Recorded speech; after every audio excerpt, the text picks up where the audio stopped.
Bickley and Marotta Mornings. Arizona Sports. The local sports leader. Bickley Blast. The Olympics are working out great for Suns fans. Kevin Durant has become a reborn superhero and our latest Captain America.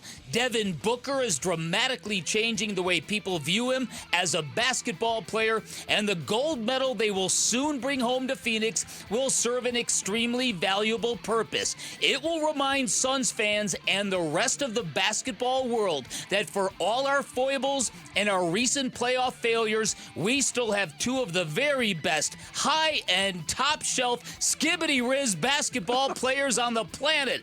With one more victory, KD and Book will effectively wash the stain out of last season when they were the central figures on a joyless, underachieving NBA team, and people all over America will again be intrigued by the super team in Phoenix, and I can guarantee that. But what I like most can be found inside the lines. Devin Booker was on the floor for all the big moments yesterday in the company of 4 NBA MVPs, and that says everything about his status inside the game. And you would think the glow of Olympic triumph will reset everything for both of our NBA superstars, making them flush and happy entering a new season where Devin Booker should have one clear mission: make sure he delivers a championship to Phoenix by the time the Olympics return to Los Angeles in 2028.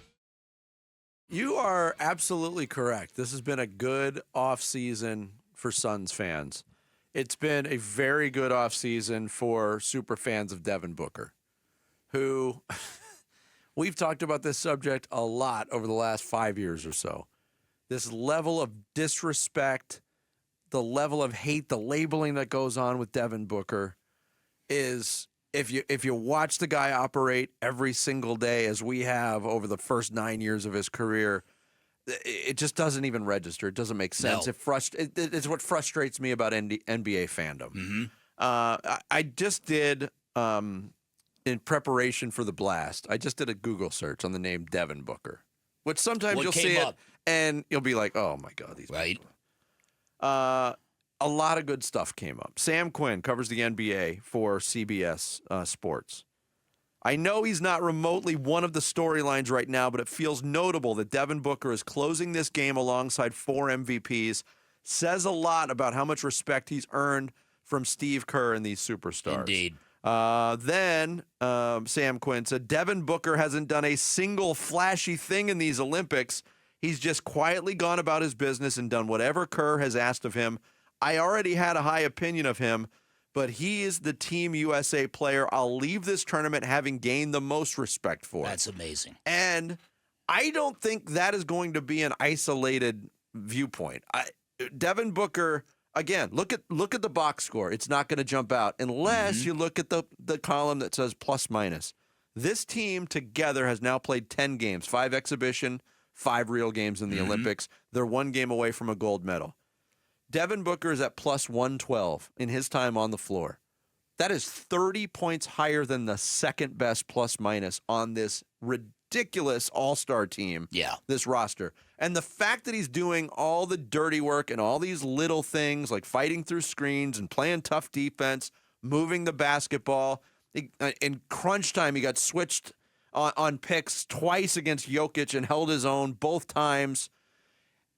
He's making winning play after winning play after winning play. It's the exact opposite of what all these lames have been saying about Devin Booker for years. Okay, yes, I completely agree with you, and I think for a long time the national rep and vibe around Devin Booker has been off. I don't think he helped himself in Game 5 against the Mavericks, that whole Lucas Special thing. I think he came off, even though he's not like this at all, I think he came off kind of like a punk that day, and that's not Devin Booker.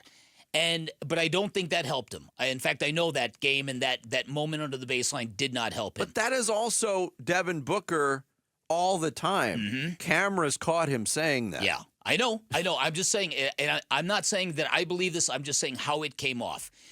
So he's been ridiculed for that. I think the way that NBA postseason ended was very suspect and bad. And then what we saw last year, the chilling comment from Devin Booker. I think there have been moments and failures that have chipped away at what we know to be a great basketball player. What is on display in the Olympics is his selflessness and his maturity.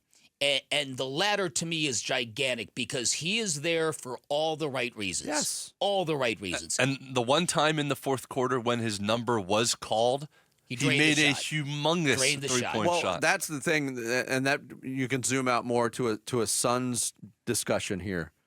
USA's down 11 points with 7 minutes and change to go. Durant hits a three.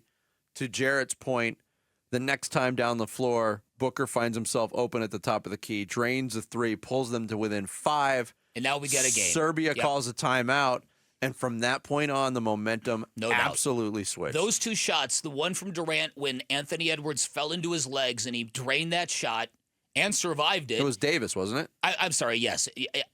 Yes, it was. It was Anthony Davis, which is even worse because he's a much bigger guy. Yeah. My bad. It was Anthony Davis, rolled into his legs, pushed by Nikola Jokic into his legs, and it was like that moment was horrifying for me, and I'm sure it was for you as well. KD got right back up, and he was all good to go. Then Devin Booker makes the shot right after that. That was the turning point. So, and I know that as a Suns fan, it was a moment of great pride for me, and you could see it on social media, a moment of great pride for a lot of Suns fans. If they close out this deal, and I think they're going to kind of really reset a high level of optimism here in Phoenix, not just locally, nationally, because I think those two guys on the court together at the end of that game yesterday, that was a really telling visual. It was, but the criticism going back to last year in that frustrating season was over and over again. And you heard it locally, you heard it nationally. It's like, it's got to be Devin Booker's team. He's got to step up and be the leader. And by no means has he been the vocal leader or in a lot of ways, he's been the demonstrative leader with what he's done. But these situations, doing whatever needs to be done to win games, you take that, you bottle it, you apply it to the NBA season when Devin Booker's then the alpha scorer, one of the alpha scorers on the Phoenix Suns. Mm-hmm. I agree with you. I love watching the guy play basketball, but it will go a long way. And I'm optimistic about this team too, and I think they did good things in this offseason. But past the maneuvers they made, I'm more excited about Devin Booker and Kevin Durant coming back and having another full year together with hopefully a more connected group and a more consistent message coming from the coaching staff. And maybe as much as I've worried about the potential downfalls of being in these Olympics, that maybe it would satiate Kevin Durant, Devin Booker, pacify them, maybe take the urgency out of what's coming up in the NBA regular season. Maybe, hopefully, it'll work just the opposite. Maybe the restoration of KD's image, because I do think that's been happening, and the elevation of Devin Booker's image, maybe it will do something to maybe even make the next challenge for them seem even more important. Yeah, and off the court, I mean, the whole experience for Devin Booker in Paris, too. I mean, he's been there to support other athletes. He's gone to other events. He's kind of living his best life. I mean, we saw the videos of him going around Paris and gifting shoes to people. Mm-hmm. Absolutely, that's good for his brand, but it's also cool for other people, too. I didn't know this until this morning. Before the game against Brazil, apparently Devin Booker gifted the entire Brazilian coaching staff a pair of signature shoes. They were all wearing them during the game against Team USA. Yeah. He's had a great summer, and it does go a long way to rekindle your optimism about the Suns moving forward. If somebody was paying for you to stay in 5-star hotels in Paris, you'd be having a great summer too.